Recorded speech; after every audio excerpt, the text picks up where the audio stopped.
Hari Om.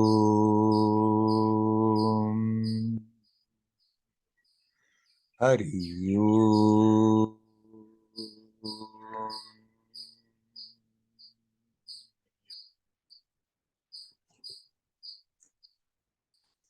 Hello, my friends.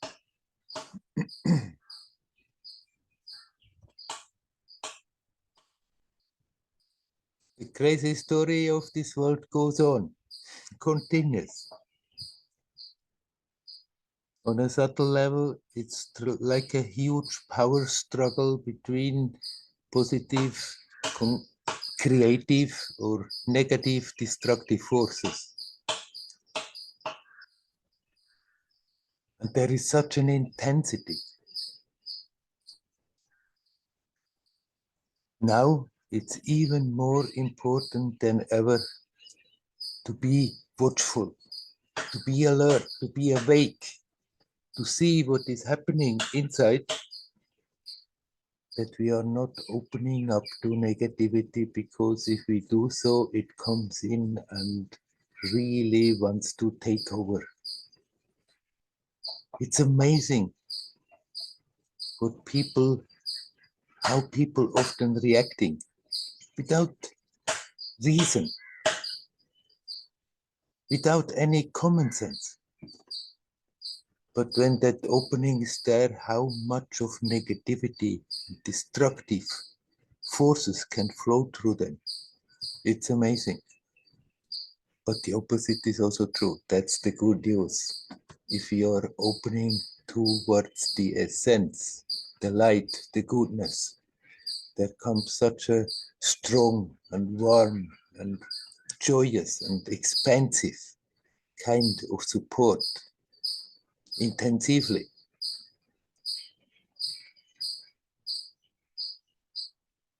So let's not waste our time going through our days half asleep, without being aware how much we are always having the tendency out of old habits to be influenced by negativity.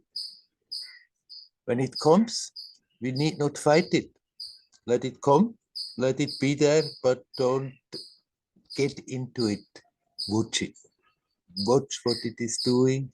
See how it comes. It's there a moment, and if we are not joining into it, if we are not attached to it, feeding it with our emotions, then it simply comes and goes.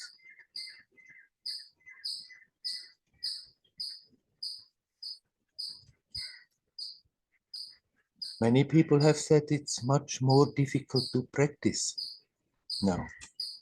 People who have been practicing for years say these times they have more difficulties to connect. And that, of course, is also the intent of certain forces, that people get estranged, more estranged from their true nature, from the essence. But we can break through it. We can see that that influence is there and not give way. That we use our time consciously, no matter what we are doing.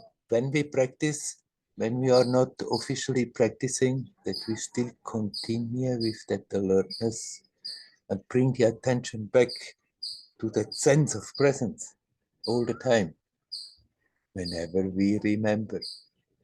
If there is forgetfulness, then nothing can be done. But whenever we remember, just bring the attention back home. Be here, be now, and relax. And there comes such a strong support. We can, in the intensity of the present time, we can go very deep within short time, if you just use the time wisely, if you don't go half asleep through our life. And even if we hear certain things that are going on in the world and it is terrible, don't let them suck you into negativity and dejection.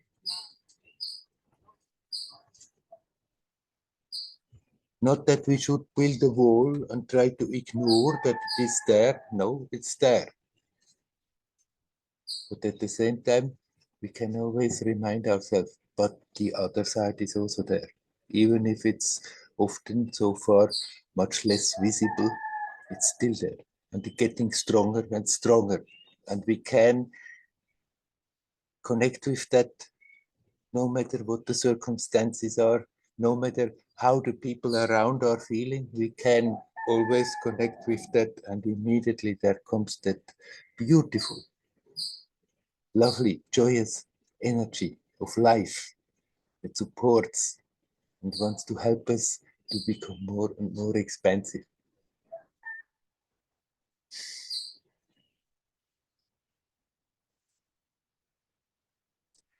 Let's not get disheartened when we see such things. Let's not get disheartened when people are ugly. When people behave out of bounds. Maybe they may call us names, maybe they may criticize, maybe they may do all kinds of things.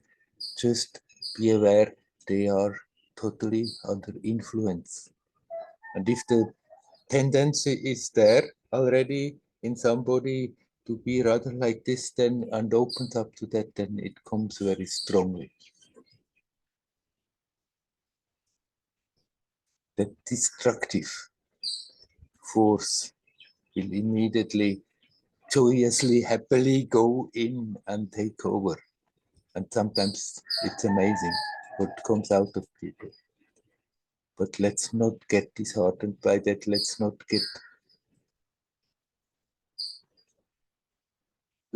get scared by that and then keep any grudges. But rather think, oh, poor fellows, they are also under the influence of that force that desperately tries to take total control of the whole world, but can't, and is aware of that and tries that much the more.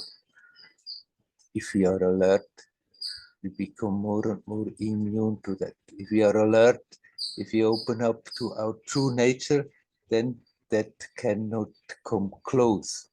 And even if somehow it's still entering in our field of perception, it's easy to detect, it's easy to observe, it's easy to let it pass.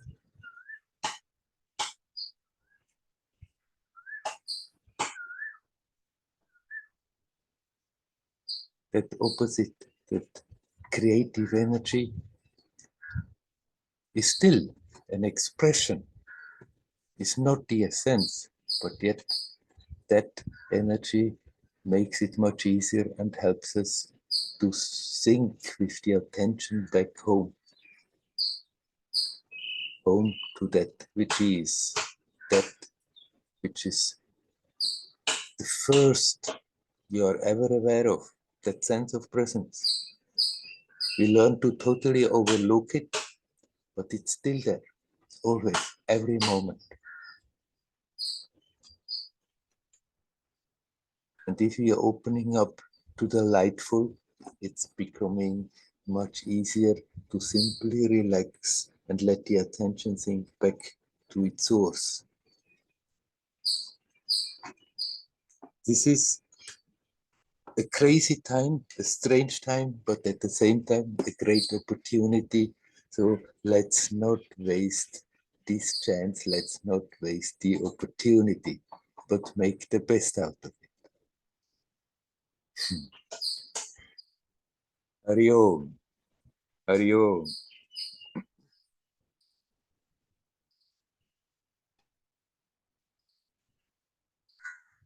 Since there has been no written question, then I'm asking you, my friends.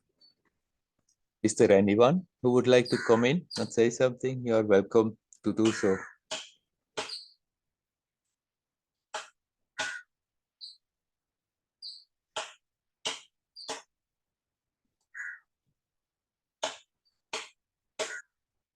Hello. Hello, Leela. Hi. I have a question about negativity. Yes. and also afterwards about negativity and intimacy. How would you actually define negativity? I mean, there is, as soon as there is a manifestation, there is a polarity. Without polarity, there is no manifestation. As soon as there is a manifestation, gross or subtle, there is a polarity. And there is absolutely nothing wrong with it if that is in harmony. But then what I call negativity, the destructive negativity, is everything that prevents us from being back in our natural state, and our natural state is expansive.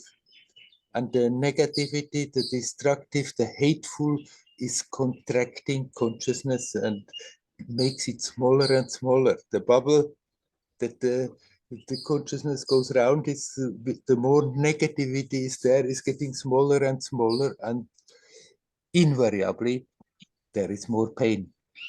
For consciousness naturally is expansive, and if it's forced into smallness, it's painful. People suffer and make others suffer. The positive is that which is natural, that which is expansive, that which it is meant to be consciousness. Because consciousness is naturally expansive and joyous. And if we leave it in peace, then that joyousness is an experience that is there all the time. And the consciousness, the experience is expansive.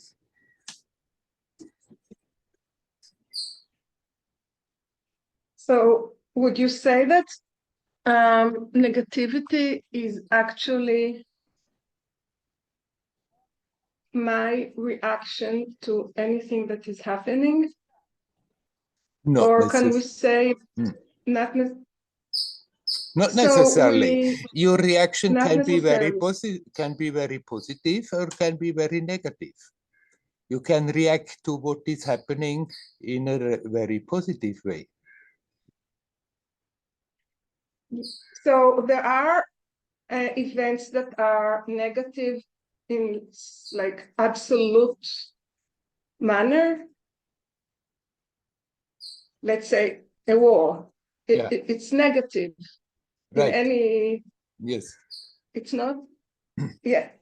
Yes. I mean, somehow that divinity in the long run will be capable, even out of that, turn something creative, expansive out of that. But yes, of course, destruction is negative. It's negative. And the people who are sucked in that current, they are sucked in that negative, they suffer, they make others suffer. And their consciousness is not expansive. It's very small, and most of the time those who are active totally directed, and they stopped trying even to think for themselves anything reasonable, so that the consciousness is getting narrowed and totally unnatural. Unnatural because it's getting narrow. Right. Consciousness naturally would not go to war, would not go and destroy things, because conscious naturally is aware that we are all connected. And if we are all connected, if we are destroying things, even if it's the so-called enemy, we are hurting ourselves. And it's not natural to hurt ourselves. Okay, understandable, and something to contemplate about. So in connection to that, when I feel, I'll give a small example. Yesterday, I spent the day with my son who was sick, and two children who were also a little bit sick. And it was a terribly hot outside, so we couldn't go outside, or they have a small pool, we couldn't go into the pool because they're a little bit sick and all that. It was a very difficult day. I came there to help him. This is what he needs from me. Yes. And I, at times I felt it's very difficult, and small thoughts, very like sneaking of, or emotion or thought of negativity, of like, why is he, very, very subtle, I can say, but I could feel it was there. Yes. But of course, in many, because he's my son, then I still was, you know, like my heart was opened, and then it didn't become very narrow and all that. But often when it's other people, then it comes this small, like, you know, negativity. I feel, I don't like what they do. Not in big cases like a war, but so then what I feel is a new motion for me, something new that I've been noticing, is the ability or the possibility to be in intimacy and to accept that so it is now, and then I don't develop emotions against the person, like living emotions. I can see that I think so or think so, but it doesn't become like and then I can even show them love and care. Yes. And develop intimacy both with my emotions and with their, what comes out from there, from them. Yeah.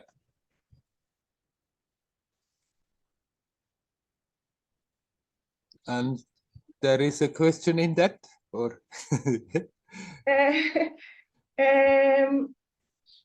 Not really. I'm describing this situation that, and as I say, there is negativity that is like ultimate, as you explained before, and there is like everyday life, small events that negative emotions come, but then I can actually handle them, and then they don't develop into negativity. So when I say not really a question. when I say we should not open to negativity, that doesn't mean we should artificially try to think everything is nice and wonderful and beautiful. Certainly, in manifestation, there is a lot of stuff that is not nice and wonderful and beautiful. But we can see that without getting sucked into it, without that fact that certain things manifest in a negative, destructive way, that we are not sucked into a negativity, that we are not sucked into depression, in hatred, in revenge, in all those things that have the tendency to make our consciousness smaller. We can see the negativity manifesting without getting sucked into it. Still remain centered in yourself, in your expansive self, and not become a victim of what is happening around. Clear. Yeah. Thank you. You're welcome. Hari Om. Hari Om. Hari Om. Hari Om.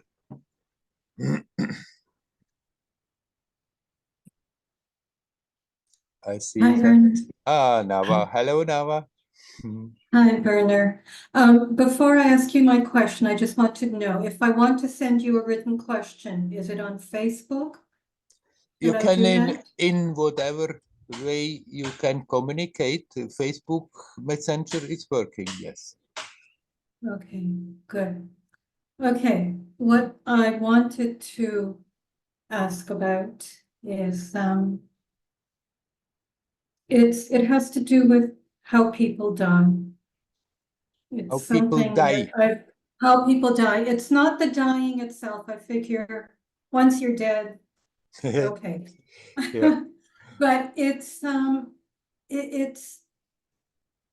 I see so many people dying with so much suffering, sometimes physical, sometimes emotional. Mhm. And what really disturbed me this week was a woman I know. And I'll just speak a little bit about her so that it makes some sense. Yes, She came from a very difficult childhood. yes. She started off as a very bad mother because of that. Mm. And she was able to make wonderful changes.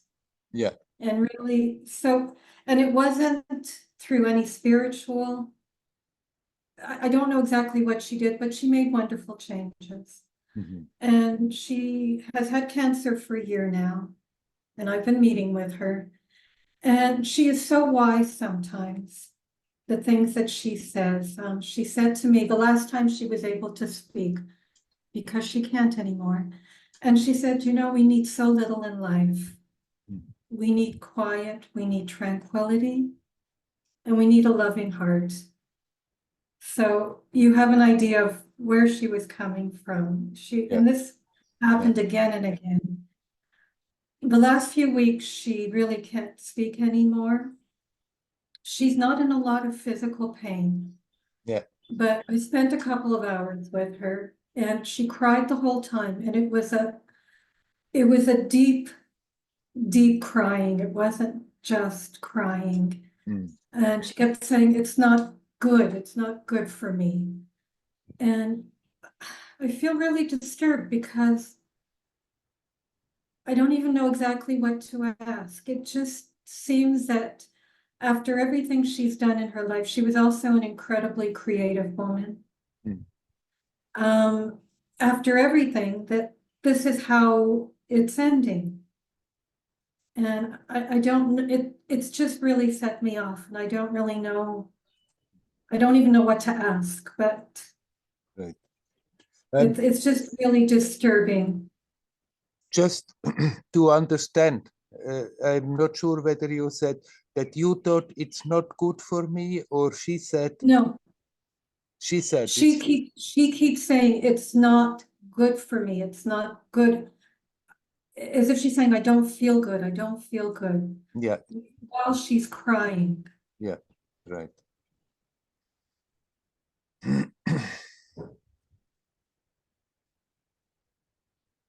Right. You said she made very positive changes in her life, Mhm. and if she somehow had managed to continue that changing process, maybe it wouldn't be so hard for her now. But obviously, she's in conflict, and you said not too much pain, but still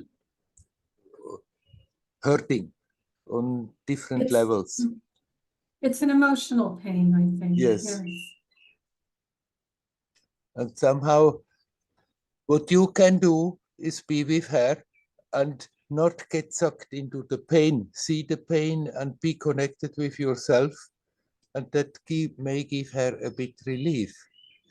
If somebody is already, when we are not in that painful situation, but out of our free will, out of our free decision in our life, start to become more conscious, then when such a situation comes, it can also be borne much easier and with acceptance. And then that feeling wouldn't be there that she's kept on expressing, it's no good, but in contrary, somebody who has enough alertness may in such a situation become aware how deep they are now diving into their essence, and that inner beauty may even express itself before completely leaving the body. But you cannot do that artificially. So you cannot tell her to do so, but what you can do when you go and are with her, just be strong, centered in yourself, be relaxed in that beauty of what is, and something of that will flow over to her and may give her some relief, and she may even come out of that negative current of just resisting against the fact of the situation and say, it's no good, it's no good. How, I have two questions. First of all, how can I know that what's happening isn't what needs to happen? Because I did actually, for a few moments, speak to her about things she had said to me, and she started to smile. Mm-hmm. But how do I know that that's what she needs, and or what is happening is what she needs? That's the first thing. And then the other thing is, it's not just her, it's the implications of what's happening to her. What does it say about every one of us Mm-hmm. and how we are going to die? Yeah. If I do enough work on myself, will I not die like that? Or how will I ever know? Mm-hmm. So the first question, don't get distracted by this kind of philosophical or intellectual doubts. Maybe it's what she needs to. So in a way, then I don't have a right to interfere and make her feel better. This is Okay. because if you argue like this, then you can argue very well. Then maybe it's her destiny, and she needs that I come and make her pull her out of it and make her feel better. Every act of kindness is something that is beautiful, that is expanding your experience and may help somebody to tune into that, and their own experience is expanded. So not never handicap yourself with this kind of arguments, but maybe she needs that, so I should leave her. That doesn't mean it's your duty to be with her all the time, but when you honestly, sincerely feel now it's the time to go to her, then go full-heartedly without any doubt whether that whatever you're bringing in is good or not. Bring in your positivity as good as you can, without any doubt about it. Okay. So you are saying that what I was able to do for a few moments, I should do Yes. more. Okay. Okay. That's good. Okay. What about my second question? The second question, how can we know how we are going to die? Actually, you cannot really know. You can't give me an answer? Yes, you learn to die now. You learn to die every moment. And then that physical death is not more a big, terrible, threatening ghost. And what does it mean to die every moment? That we learn to really live in the present without holding on to the past all the time, without holding on emotionally to what has happened before, without holding on to all our imaginations, what could happen, but be here in the present. And then it's like a continuous process of dying and being born. For every situation comes, it's their moment, it goes, it's like a little death. And if you live like this, then with that alertness, with that intensity, then you will also leave this world with that intensity, smiling about it. If we are conscious, alert, there is no reason to be afraid. And even if there comes physical suffering, because some karmic connection still wants to manifest itself, that there is some physical suffering, there is the capacity to accept it and not to resist the fact that it is as it is, and then it's not making us suffer. Then it actually helps in that acceptance of difficult, unpleasant situation. That acceptance drives your attention that much deeper into your own resources. So the best way of dealing with the possibility that this certainty of our own eventual death, then learn to live now, and while living there, you learn to die every moment. And then that loses totally its threatening aspect.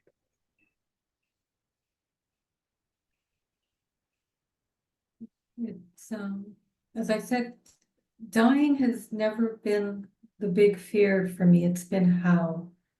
How to die. How to die, how I will die.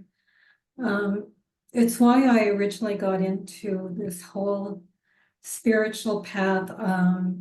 I thought I'm getting older and I see people dying so badly. And I thought there has to be a better way. Yes. There has to be a better way to do it. It doesn't make sense that we live and then this is how we go.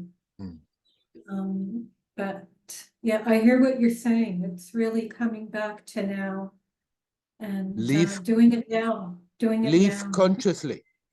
And then you're approaching that also consciously. It's not that you can possibly die. It's simply that the situation change, the surroundings change. You just leave this body and come back to a much vaster existence.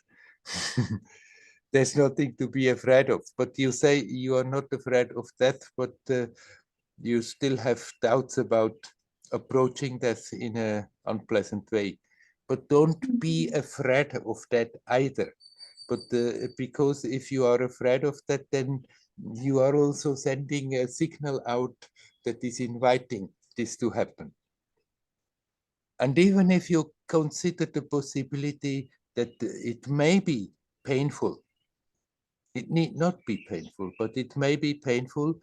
If you learn to live in the present and accept what is happening, then that capacity is continuously increasing, that also in that situation, you would be capable of accepting the situation, and then you won't be suffering, even if the body is in a bad space.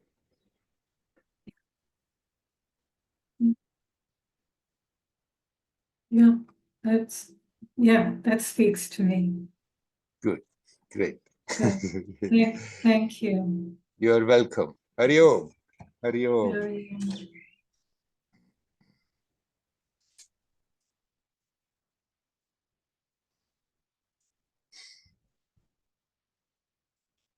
Is there anybody else who would like to say something?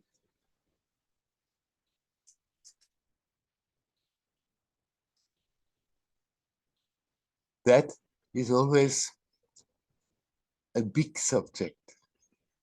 Although in the Western society, one tries to push it away and not think about it, but sooner or later it comes knocking at the door. A friend dies, somebody in the family dies. We can't escape the fact that this form, this manifested form, has been born and eventually it will disappear. Some yogis try to extend that for infinitely and keep that body as long as possible. But even then, eventually, that form will disappear.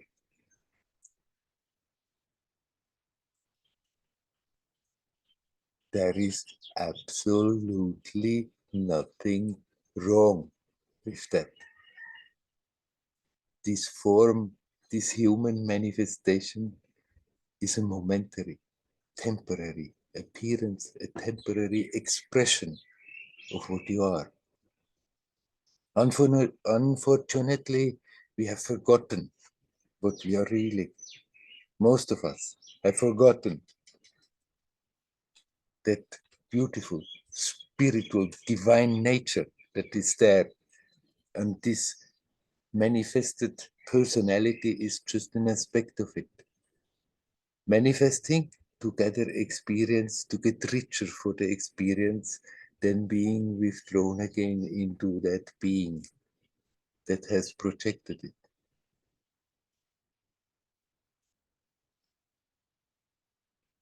But somehow, while living in this world, we have identified so much with this manifested aspect that we totally feel that's what I am. Physically and the personality, that's what I am. Well, it's just a temporary role that we are playing. Being unaware that what you are is so much more than that.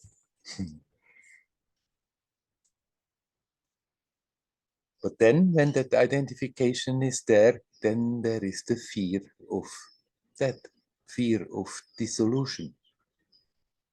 What comes after that?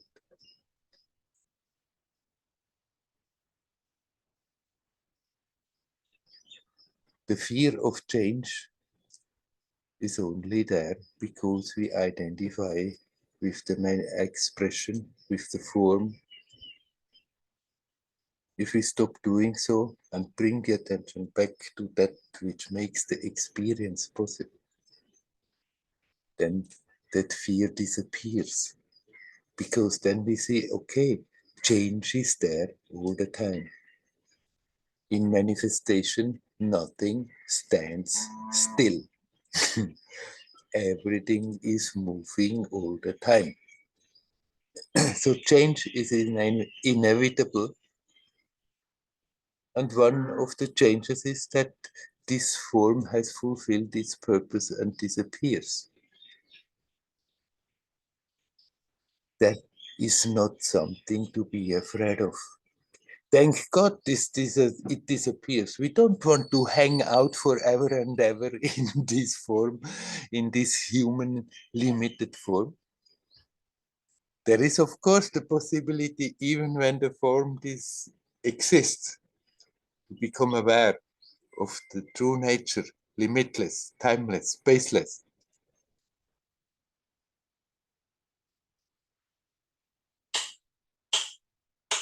But still, it's sort of a nuisance to carry on with this form. And eventually, it's just a relief to let it go.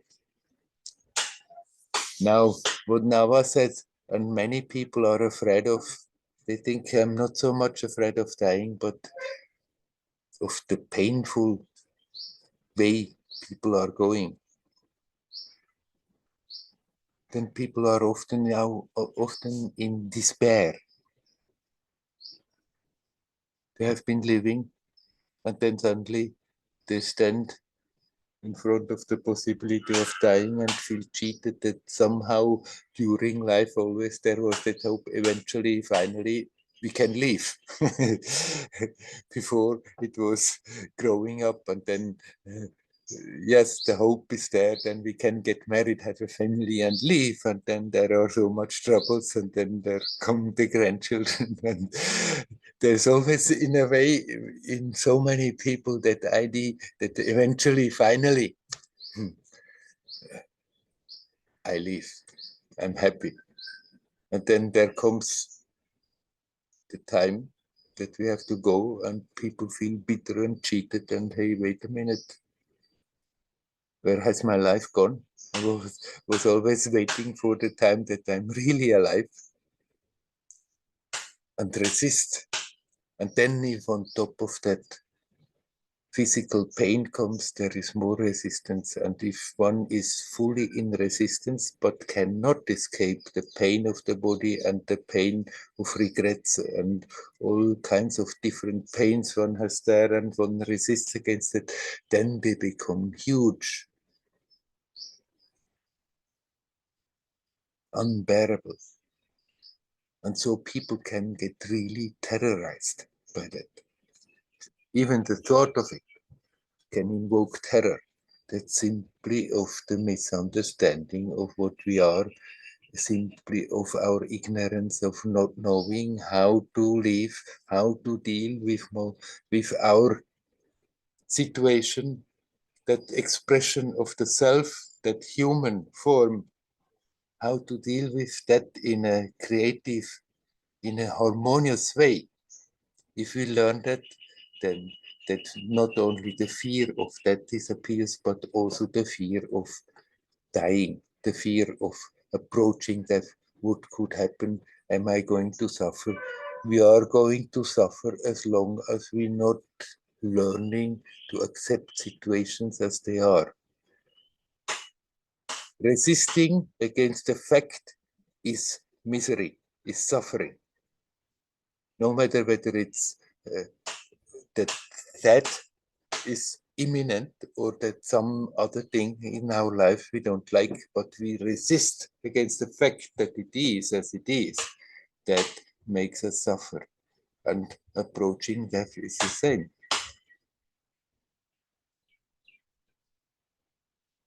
If we live consciously, then that feeling invariably will grow stronger, that when death, that so-called death, the change out of this human form comes closer, there will also be a sense of relief. Okay, this rather troublesome, troublesome story is coming to an end. And if that acceptance is there, even if physical pain is there, then people will not suffer, will not be in terror when death comes closer, but will be welcoming. Okay, I've lived my life. And they are sometimes elderly people who have lived been living consciously like that, then they just become very joyous and peaceful. In spite, you may see that their body suffers, there is pain, and still they are joyous, peaceful, because they know they are going home, finally. Death is nothing to be afraid of. And in order to get over that fear of death, we just learn to die when we are living. Learn to let go what is gone instead of hanging emotionally onto it. The moment is here, it's gone, we let it go, and we are new and fresh for the new moment.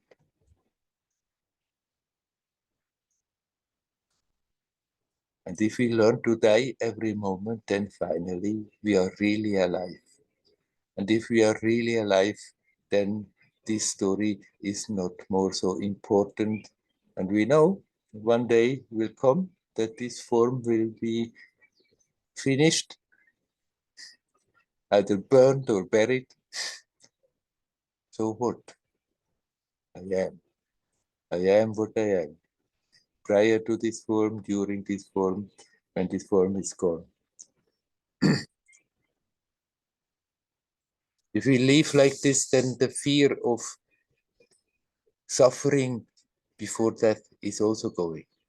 Because we know I have learned to live without creating suffering. Still, we have to endure unpleasant situations. Still, we have to endure physical pain sometimes.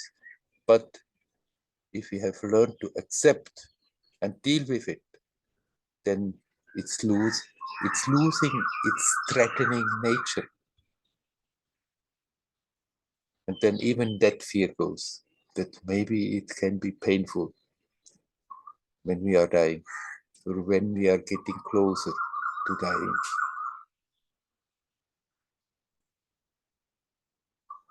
Learn to die every moment, and then you are alive.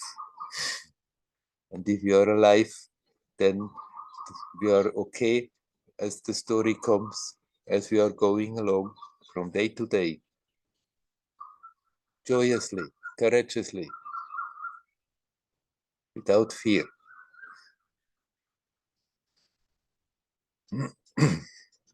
Okay, I'm asking you again, my friends. Is there anyone who would like to say something? You're welcome to come in. Hello, Dial, I see you, but I don't. Now I start to hear you. I hear you now, yes. I want to ask you about the spiritual development in two ways: in the group, in the ashram, in the meditation center, or alone.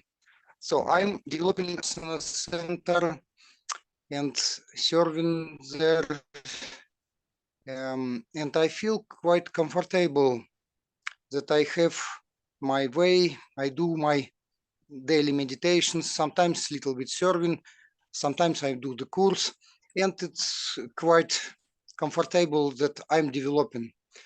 So, but something happened, and my position is limited. So there was kind of conflict. I feel that I'm losing my spiritual way somehow.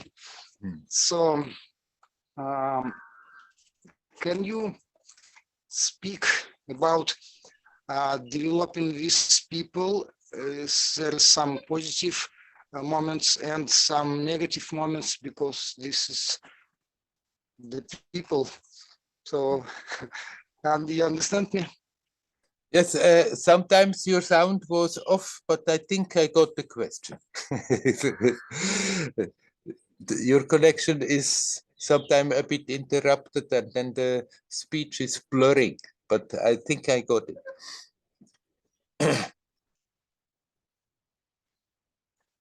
Correct me if I'm wrong, but you basically asking whether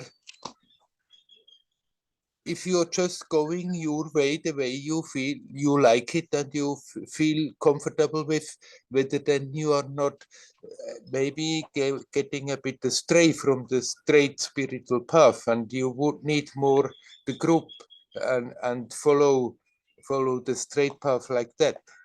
That's about the gist of the question. Is that true?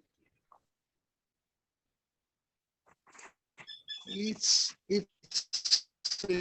about it, but my difficulty, I was very sure about my spiritual way, and now I'm kind of losing it.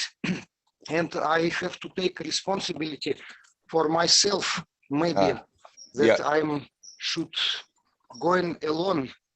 So it's difficult. It's so I'm not sure, but you was in the ashram and then you developing alone.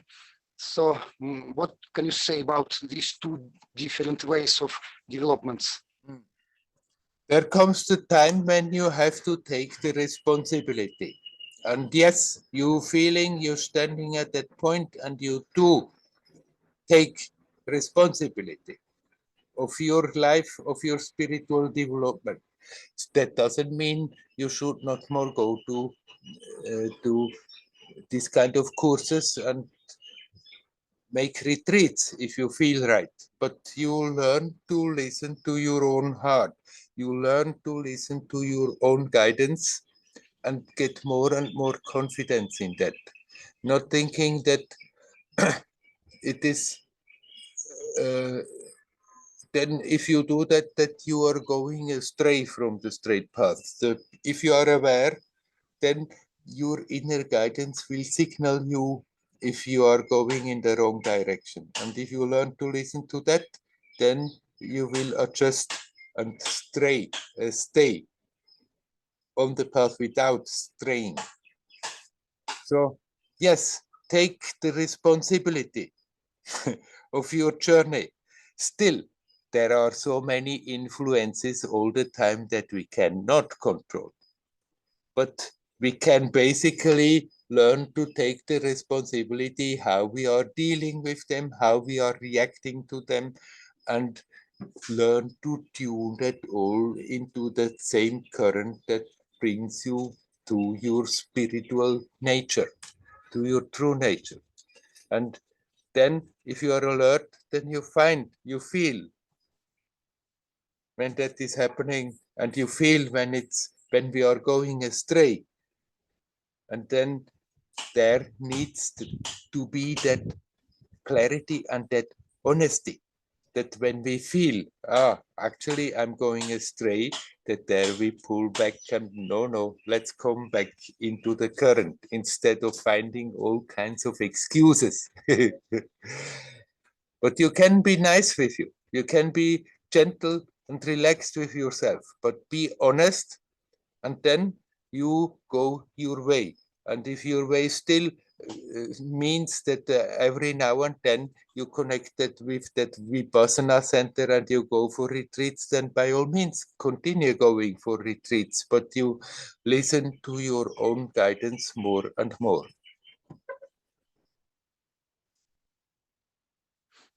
Okay, Werner, I will try.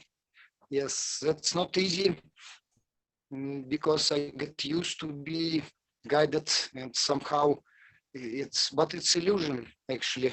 Yes, seems I have to understand what I need to do.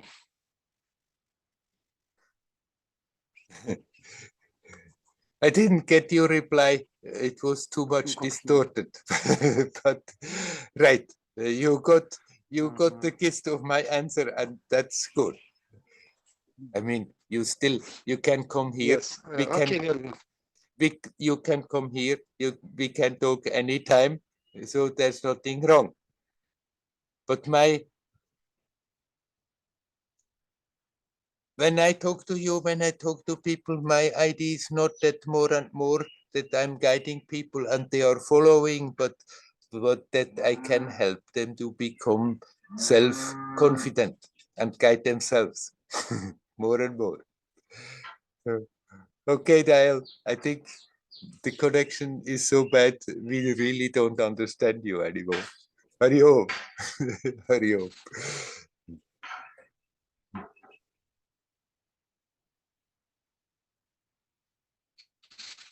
Okay, Hari Om. Hari Om. Hari Om. Is there anybody else who would like to come in? You're welcome.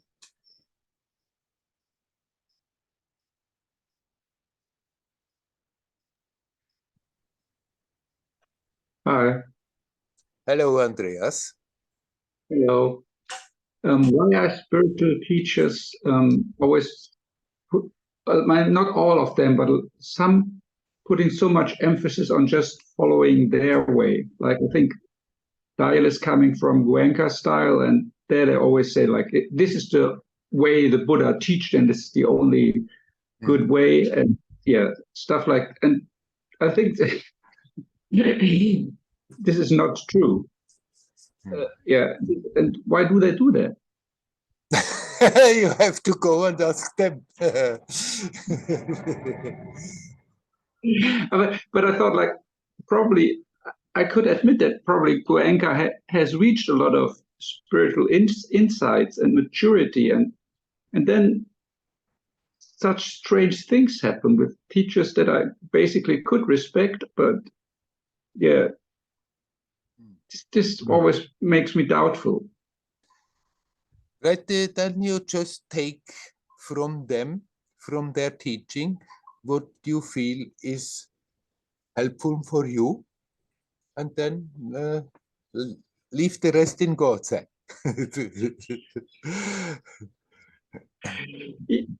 Yeah, that's what I do anyway, but it makes me lose a little bit the respect for them, because I think for a Westerner this seems kind of, I don't know another word than stupid. Yeah, a little bit like it seems so limited to say this my way is the best way and it's the only way the Buddha talked, where especially when you look at Goenka, it's not exactly the way that the Buddha talked. It's very obvious that the Buddha was emphasizing different things, and but still it might be a very good way, but like there's very little instructions in the Buddha's original text that make you do a body scan. Yeah, well, after all, we don't really know what the Buddha said and what he did not say. because it was written down much later and in languages that he didn't talk. But yes, that is something that is there, and I agree with you. It would not be necessary. Many teachers, they teach their way and then have the tendency, that's it, and this is the way. And then if people resonate with their teaching, with their technique, with what they are teaching, then they still can benefit greatly. And eventually they can learn, okay, I take that which helps me, and then I don't really worry about the other aspect. Okay. You need not lose the respect for them. You can very well respect that the teacher like Cuenca, he did a lot of work that brought something very helpful in this world. But that doesn't mean after that, even if you respect the teacher like this, that after that you have to take every word as God's own truth that they are teaching. You pick out that which is helpful for you. But it always, to me, means that their spiritual realization is somehow limited when they're promoting such narrow approaches. Well then, never mind about their spiritual realization. Just bring your attention back home to you and let that blossom and expand. Okay. Okay.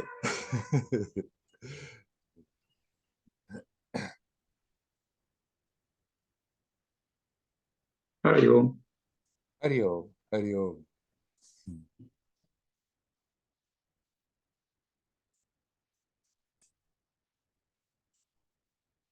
Just what I said to Andreas, let's not worry about their realization, their realizations, whatever.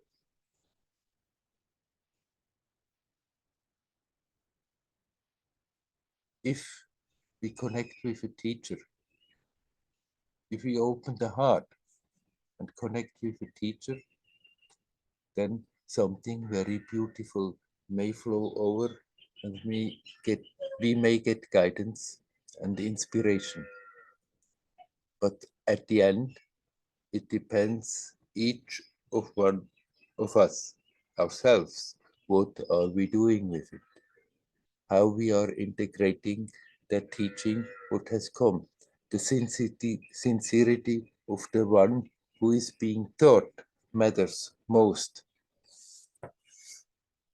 And then some teachers have certain ways which may feel strange, but if we can feel that some of what they are teaching is very beneficial for me, we need not reject that because of that, but can take this and apply it in our life and go ahead when it's necessary without criticizing them, without condemning them, but being grateful for what you got with them. As I have said earlier, repeatedly, I had a whole line of teachers before I came to Amma. After that, then I didn't go to other teachers. And they all taught me what I needed at that time. And eventually I used to come to the conclusion, well, they have their own stuff to work out. Sometimes that may invoke for a moment a bit anger, but then we let that go. And after that, what remains is just gratitude for all that we got at the right time from them. What matters is that we really sincerely want reality. Or do we want just to play a spiritual game, have a role, know what is truth in our head, and discuss and fight with people about truth, about what is right, what is not right? or do we really want freedom? I'm not even talking about realization, enlightenment. Enlightenment is a word that I'm not using. I'm not attaching to anyone because it has become such an easy commendation on the market. Everybody is intrinsically divine. Let's connect with that divinity in everyone.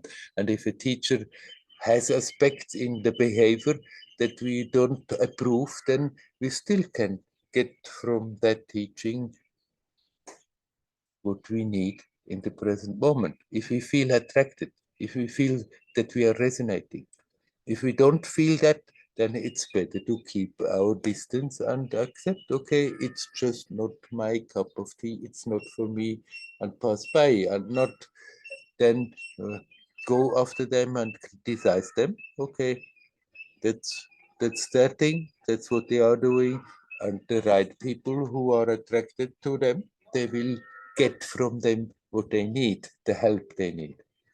Ultimately, the guru's job is to make you aware that final guru is your own self. You are your own teacher. Your true self is your own guru. And if the guru helps you in that direction, then that teaching is good. And if the teacher that may not be your guru still gives you pointers in that direction, then they are good. And we can be grateful whatever we have learned and not worry about whatever we don't like about them.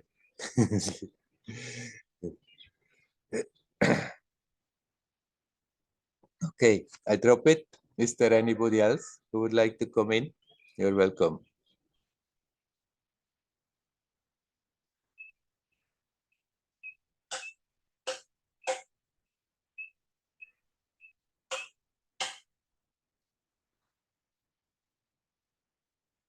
Hi, Werner. Hello, Guy. Hello. I have a little question. Actually, for some months, I wanted to ask you this. Yeah. But I wanted to contemplate a little bit about it, see what my answer is. Yeah. I always enjoy when you speak about these three aspects, the awareness, being, and love. Yeah? Yes, awareness, energy, and love. Yeah, so this is actually my question, because really the last time you spoke about it. Oh, so you referred to energy. Are these three like correlated with Sat, Chit, and Ananda, or is it something else? You cannot quite say so. Satchitananda, I mean, all the words, they are concepts that are pointing at something. And Satchitananda is putting it a bit different. You cannot say Satchitananda is what I mean with consciousness, energy, love. Okay, so actually that's the slight confusion. Because because Chit is awareness, right? So Yes. that's why I got confused. And Sat means truth. Satyam. Sat means truth, awareness, and bliss, Ananda. It's not also beingness, Sat? Sat, you can also say it's beingness, but it's also the word for truth. And truth, of course, is beingness. Yeah, that's it. It's just words that are pointing to something we cannot really talk about. So it's right. Okay, but then my question is not so relevant. But anyhow, I'm talking often about there are the three avenues. Not as a definition of truth, but there are the three avenues. And we are all aware of them. We are aware of consciousness, we are aware of energy, and we are aware of love. And we can put more emphasis on one or the other. If we sincerely go along with it, the other two aspects will invariably also come along. And we can from the beginning do that in a combined way, or with very strong emphasis pick out one. But if sincerity is there, the other two automatically come. Yeah. Could you say that they are like the fragrance of this one unmanifested? That sounds very poetic, but I'm a very practical man. These are possibilities that we can pick up if we feel strange, if we feel estranged from reality, that we focus more on consciousness and inquire and go deeper, or that we focus more on energy, learn to feel the energy, learn to balance the energy, learn to harmonize the energy, or open up to love. First being, but that maybe quite emotional, but then become aware love is much more. It's that connecting force that makes us aware that all is connected. And opening the heart like that, these are possibilities how we can reconnect consciously with what is, with what we are. And then, of course, you can call them the fragrance of your true nature. Okay, but so then the last one is the most maybe interesting for me, or most elusive. The How to love, connect love, yeah. right? You love your life. You love yourself. You may not always love everything about Guy and what happens in that head and in that personality, but that which is prior, that sense of presence.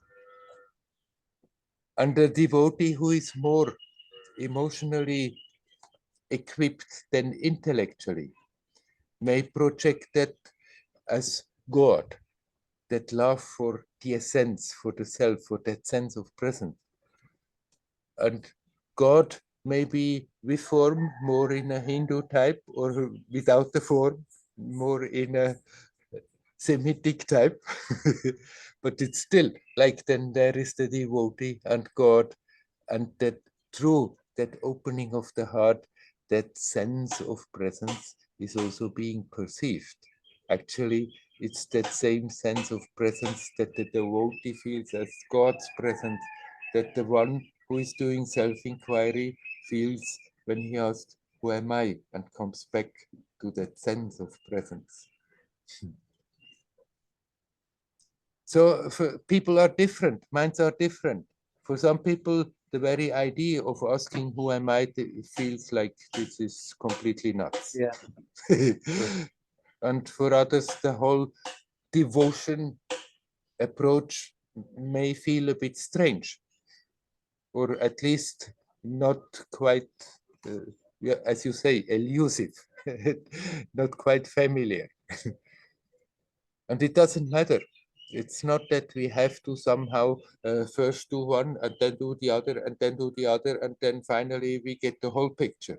Just go deeper in a combination or pick out especially one or two and continue going deeper and more.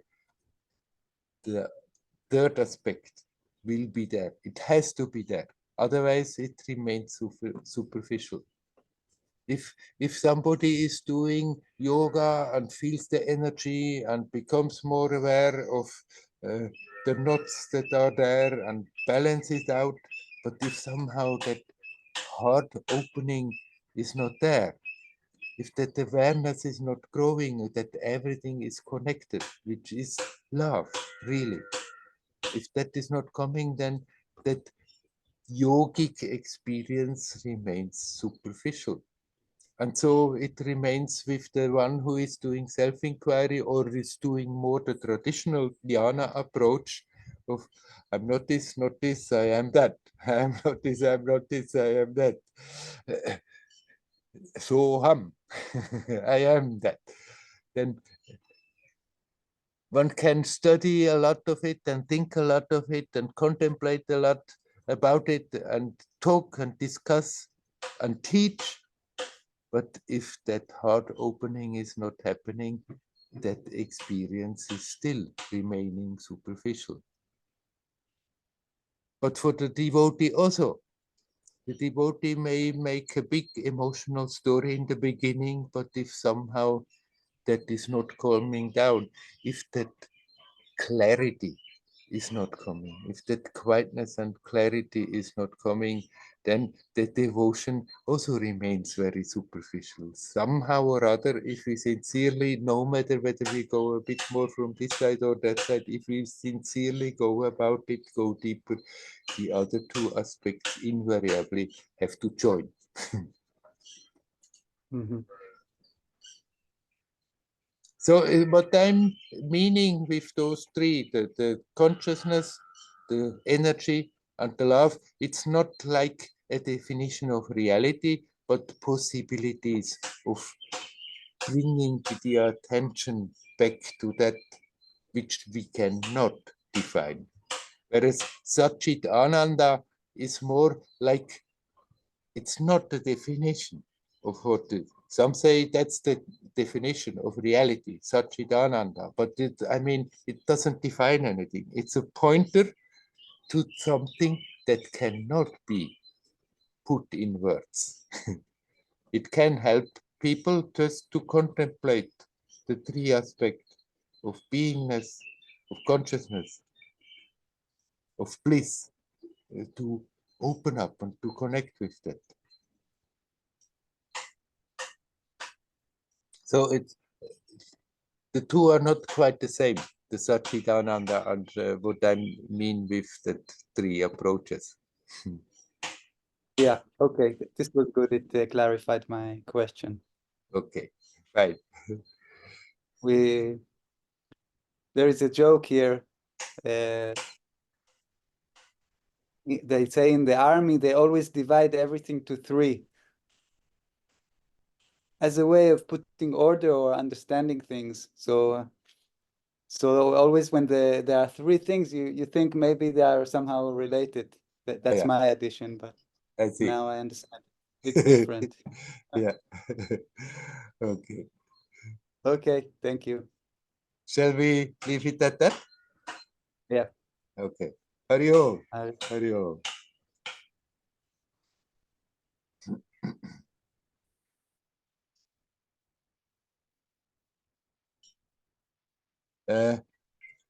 Would you like to come in and say something, Per and Karin? No, not really. Or if you want to say something, you have to unmute, like in the. Ah, yes. Are we there?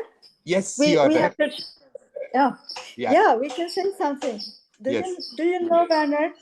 1993. No, 93. We went to Amasasham in Amritapuri, I see. and we were there. We were there a few times, but this year, Per, his name is Prasanta Magaye, he was down in your cave. Oh, He yeah. didn't speak. Yeah, he didn't speak to you. He didn't have a question, but he was down there. An ashramite showed him down, so he was down there. Oh, yeah. So, and we didn't know when Shetan told us about you that you was this Werner, but It was a nice coincidence. yes. Yes. Yeah, I see. Nice. Yeah. So you came down in the cave and just sat there for a moment, or you just Yeah. came? I see. Yeah. Yes. We didn't talk. Yeah. No. Yeah. He had no question. The question disappeared. Yeah, but did you see the monkey behind the bars? Yes. Yeah.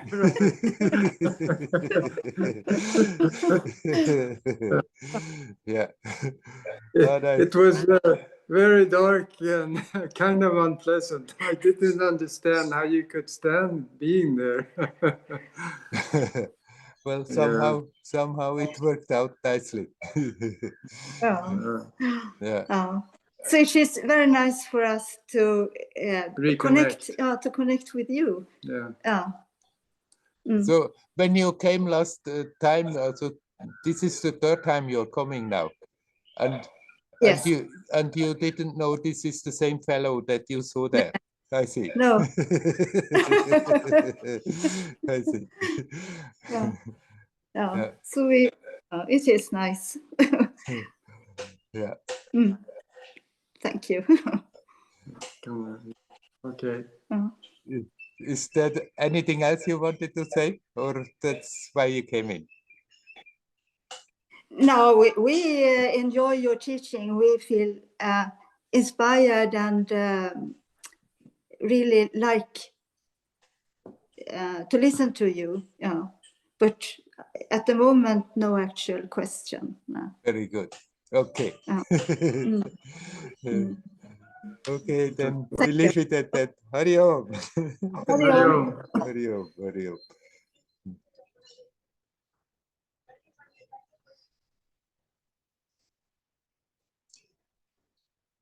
If we want to, there is some more time. Is there anybody else who would like to come in?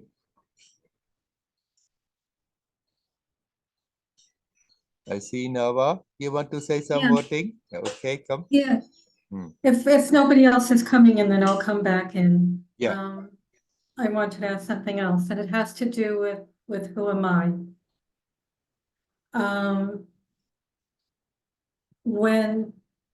Sometimes when I ask myself, who am I? All the things disappear. I'm not a mother, and I'm not a grandmother, and I'm not this, and I'm not that. Yeah. And what can be left is a great sense of freedom. Yes. Because there's nothing left. Yes. Okay. I'm reading Nisargadatta's book, which is called I Am That. Yes. Is he coming at it differently? The title of the book is I Am That, but basically he's not generally telling people to meditate like this, that I am that. But no, it's the same like the who am I, except that he's emphasizing more than just to stay with that sense. I am. Just I am. Not I am that, really. I am. Okay. And do they mean what I'm saying, that all these things I think I am are falling away? And sometimes it's quite frightening because there seems to be nothing left. And other times it's very freeing because there's nothing left. Right. Is this what they're talking about? Yes, because there is nothing left but you are left. That which you are. But for the mind, it depends then with what perspective you are watching that falling away. From the standpoint of the mind, it may look frightening, then everything I know disappears, but then what's left? And the fear may come. But if you observe, not mentally, just observe quietly, and it falling away, you become aware. The more we are letting the burden drop off, the lighter, the more beautiful, the more expansive the experience is. And it's not frightening, it's joyous, most familiar.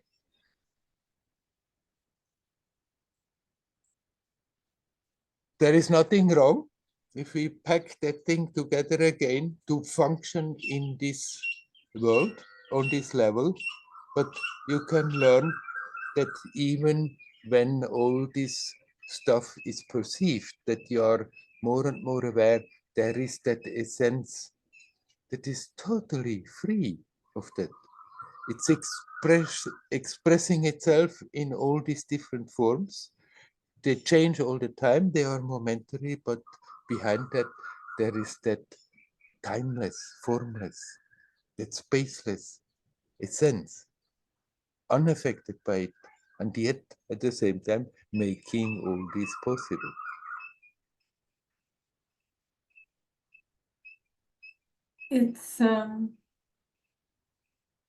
It's almost strange because it has to go to nothing to be something. I don't know how else to put it.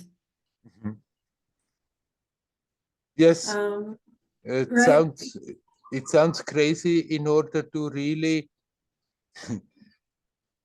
come to the fullness, you have to empty your thing, and it's getting less and less and less. But that's from the mental standpoint, from our mind, that we may perceive it like that.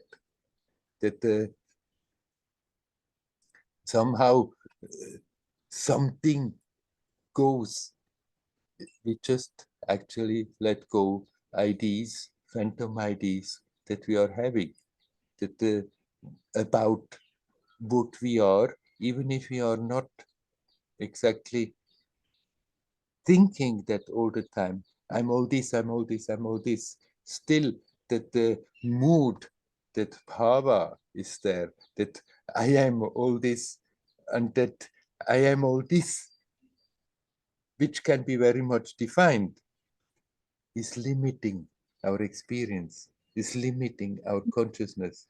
And so letting it go is not that we really lose something, it's more like something that we have been holding on to that creates some kind of a bottleneck in the flow of the energy, in the flow of life, in the flow of consciousness, in the experience of that. We just loosen it up, and you come back and become aware. It's all there. The potential for everything is there, but there is not a thing, not nothing. There's the potential for everything. It's not nothing, but the essence is not a thing. What would you suggest doing when that happens and it becomes very frightening? When it becomes very frightening. Frightening. It can be very, very frightening.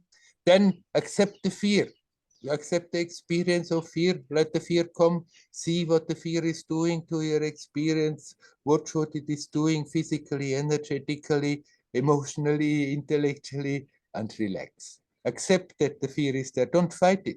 Don't think, oh, I have to push it away. I have to crush it. I have to somehow overcome it. All right, let the fear come. Accept fear is there. See what it is doing. And instead of struggling and getting more and more tense, learn to relax. And then fear comes, it's there for some time. If you don't struggle, if you don't resist, if you relax for a moment, it may become even stronger. And then it starts to dissipate. I will try that. You are That's most hard. welcome to do so. Hari Om. Hari Om. Hari Om.